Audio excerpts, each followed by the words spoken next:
কুমিল্লার ভাইরাল তানভীরকে দেখা যাচ্ছে বেশ সুন্দর সুন্দর ষাঁড় গরু নিয়ে দাঁড়ায় আছে। কি অবস্থা তানভীর ভাইয়া? ভালো আছি। গরু কয়টা? সবগুলা সবগুলা। এই গরুটা চাওয়া দাম কত ভাইয়া? ৮৬। কত বলছে বাজারে? ৭২-৭৫ বলছে। বেচা বিক্রি কত বলে দিছ? ৮০,০০০। ৮০,০০০। এই যে লাল শাহিওয়ালটা কত চাইছিল? ১০৫। কত বলছে ভাইয়া? ৮০-৮৫। আপনাদেরকে আবারও পরিচয় করায় দেই, এই তানভীরের বয়স ১২ বছর। ও অনেক ছোটবেলা থেকে হাটে আসে, গরু বেচা কিনা করতে পারে। তানভীর ভাইয়া এটা কত চাওয়া?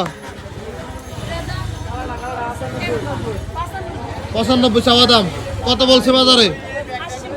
৮০-৮২ বলে। বেচা কত? ৮৫। ধন্যবাদ তানভীর। এদিকে অনেক সুন্দর সুন্দর গরু আছে। ভাইরাল তানভীর। জি জি। তানভীরকে